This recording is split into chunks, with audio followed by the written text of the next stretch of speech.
मित्रों नमस्कार। Third eye and soul YouTube channel से मैं प्रोफेसर अरविंद नाथुवारी बोल रहा हूँ। मित्रों, इस चैनल पर आप सभी का हार्दिक अभिनंदन और स्वागत है। मित्रों, आज का जो विषय है वह काफी महत्वपूर्ण है। विषय यूं है कि क्या गुरुमुख होना जरूरी होता है। गुरुमुख अर्थात किसी गुरु के सानिध्य में रहना, किसी गुरु से मंत्र लेना,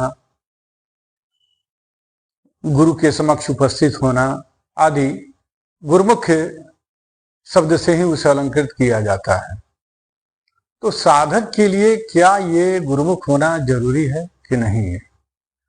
कुछ मित्रों ने प्रश्न किया था मेरे चैनल पर कि गुरुजी मैं साधना कर रहा हूँ, क्या गुरुमुख होना जरूरी है, मंत्र लेना जरूरी है।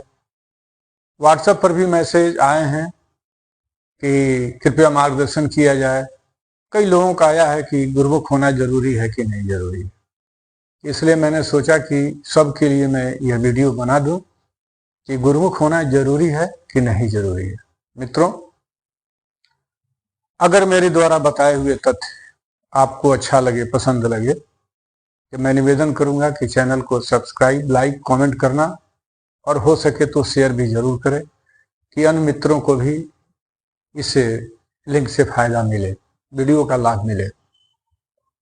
चलिए बात को आगे बढ़ाते हुए, आप सभी जानते हैं कि व्यक्ति के प्रकार का कई शब्दों में परिभाषित किया गया है, जैसे सकारात्मक होना, नकारात्मक होना, अंतर्मुखी होना, बहिर्मुखी होना। ऐसे बहुत सारे शब्द हैं जो व्यक्ति के लिए इस्तेमाल किया जाता है।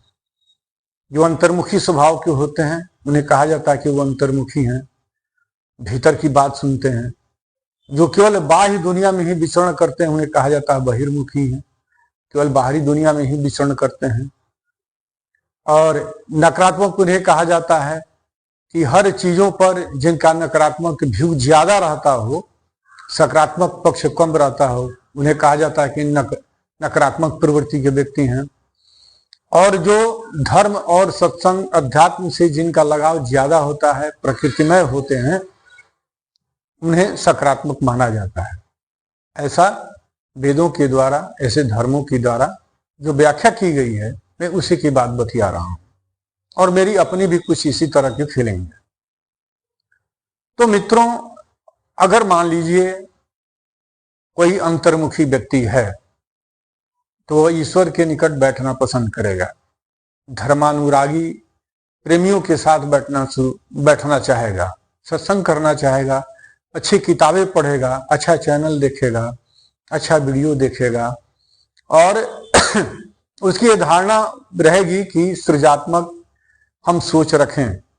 सृजनात्मक सोच रखने से वह प्रकृति के सृजन में सहयोग करेगा, वह समाज के लिए सहयोगी होगा और राष्ट्र के लिए सहयोगी होगा और सभी पंथों के लिए सहयोगी होगा।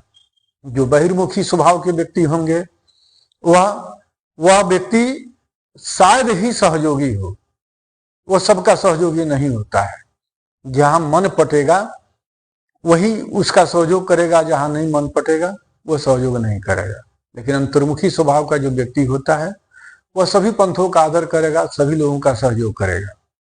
और जो बहिर्मुखी होता है वो क्या करता है कि वो सब जगह जाएगा, सबको देखेगा, लेकिन सब नहीं तो कम से कम अगर 100 देखा है तो 80 की आलोचना जरूर करेगा, 60 की आलोचना जरूर करेगा। यहाँ ये कमी थी, वहां ये कमी थी। ये नहीं देखेगा कि भाई कमी के अभाव में भी वहां धर्म का कार्य हो रहा है, सृजन का काम हो रहा है उस अभाव में। तो ये चीज नहीं देखेगा, वो केवल देखेगा ये कि यहाँ ये कमी रही, वहां ये कमी रही।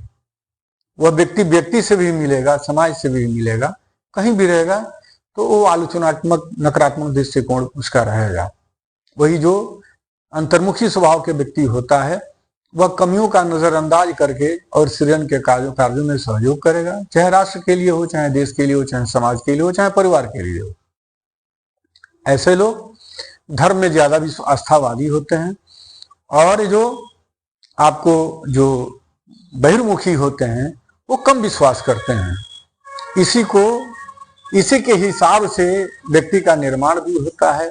जो अंतर्मुखी स्वभाव का आदमी होता है वो डिवोटेड होता है, वो निष्ठावान होता है, वो समाज से भी होता है। आप उदाहरण करके देखिए, जितने भी राष्ट्र में आंदोलन हुए, चाहे उग्र पंथ का हो या नरम पंथ का हो, जितने भी अंतर्मुखी व्यक्ति थे इन दोनों पंथों से जुटे, क्योंकि राष्ट्र के हित के लिए ही वो लड़ रहे थे। और इसमें अग्रणी अगर सबसे ज्यादा कोई पंथ रहा तो वह है सिख पंथ। देश में अगर सबसे ज्यादा आजादी की लड़ाई तो सब ने लड़ी, लेकिन जो त्याग और बलिदान की गाथा हम सिख पंथ से हमको मिलता है, सिख समुदाय से मिलता है, वह अन्य पंथों से थोड़ा कम मिलता है। अगर कारण क्या था कि जितने भी सिख भाई हमारे होते हैं 80% 90% लोग धर्म के प्रति आस्था और प्रेम रखने वाले होते हैं, वो मानने वाले होते हैं। उनके यहाँ जो बहिर्मुखी होते हैं वो मनमुखी कहा जाता है उनको, और जो अंतर्मुखी होते हैं उनको गुरुमुखी कहा जाता है, मेरे समझ से। और भी कोई शब्द हो तो मैं नहीं कह सकता, मुझे जो जानकारी है। बहरहाल आप यह जान लीजिए कि अगर कोई, अब थोड़ा सा और इसको विश्लेषण करते हैं कि अंतर्मुखी साधना करेगा तो कैसे करेगा और बहिर्मुखी साधना करेगा तो कैसे करेगा। बहिर्मुखी कौन होता है यह स्पष्ट हो गया होगा आपको, अंतर्मुखी कौन होता है यह भी स्पष्ट हो गया होगा कि अंतर्मुखी और बहिर्मुखी में क्या अंतर है, सकारात्मक और नकारात्मक में क्या अंतर है। तो बहिर्मुखी अगर साधना करने बैठेगा तो वह बहुत देर तक पूजा में नहीं टिक सकता है।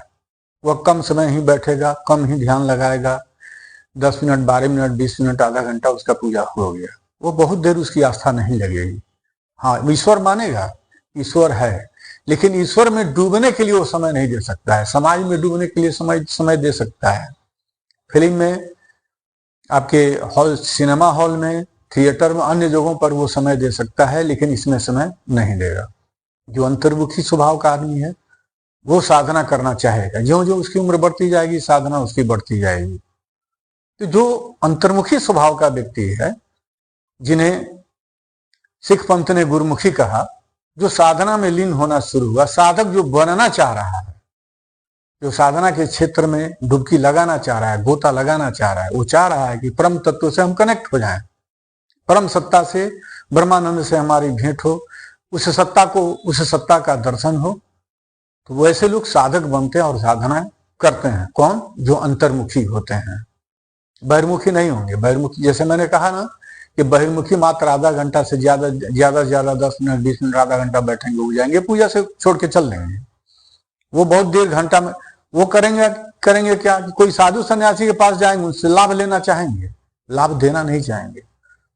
अंतर्मुखी स्वभाव का व्यक्ति जो होगा वो सबको लाभ देना चाहेगा, सबकी मदद करना चाहेगा। बहिर्मुखी स्वभाव का जो व्यक्ति होगा वह क्या करेगा? सबसे लाभ लेगा, वो अपने हितों से लाभ लेगा, परिवार के लोगों से लाभ भी लेगा, लेकिन अपने जब लाभ देने की बात होगी वो किनारा अपने आप को काट लेगा, अकेला जीवन और अपना धन व्यय करना शुरू करेगा। जो अंतर्मुखी होगा वो कमाएगा तो अपने हित, अनाथ, मित्र, इष्ट, इत्र, परिवार, संसार, देश, दुनिया सबकी मदद करना चाहेगा। अंतर्मुखी और बहिर्मुखी में यही अंतर है।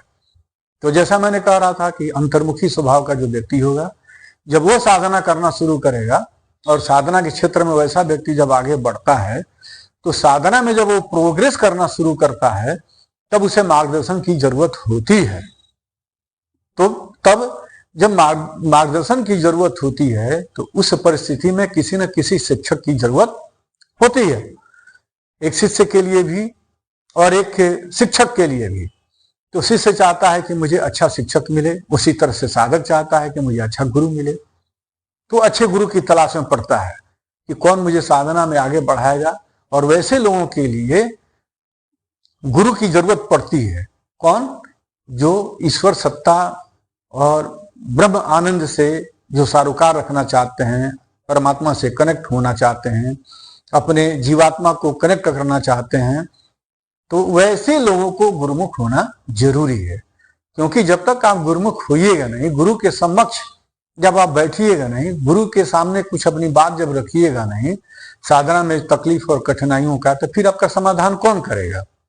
तो इसलिए जो भी साधक हैं या जो साधना के क्षेत्र में आगे बढ़ना चाहते हैं, अगर वो प्रश्न मुझसे उन लोगों ने जो भी कहा है कि क्या गुरुमुख होना जरूरी है, तो आप मेरी बात को समझ गए होंगे। वीडियो में मैं भली भांति समझा चुका हूं और मैं ज्यादा लंबा वीडियो खींचना नहीं चाहता, इसलिए मैं आपसे निवेदन करूंगा कि आप ही कंपैरिजन कीजिए किस स्थिति में है, तो आपको गुरुमुख होना जरूरी है कि नहीं जरूरी है, यह आप तय कीजिए।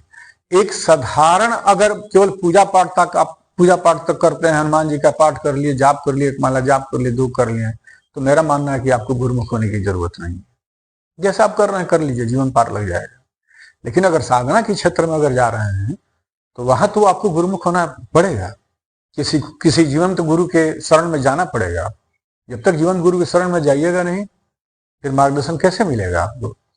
तो इसलिए मैं आपसे निवेदन करूंगा कि जो साधक बनना चाहते हैं, साधना के क्षेत्र में कूदे हैं, गोता लगाना चाह रहे हैं, उनको गुरुमुख होना जरूरी है। अगर मेरी बात अच्छी लगी हो, बढ़िया लगी हो, तो जो भी नए व्यक्ति अगर जुट रहे हैं मेरे चैनल से, तो चैनल को सब्सक्राइब, लाइक, कमेंट करना नहीं भूलिएगा।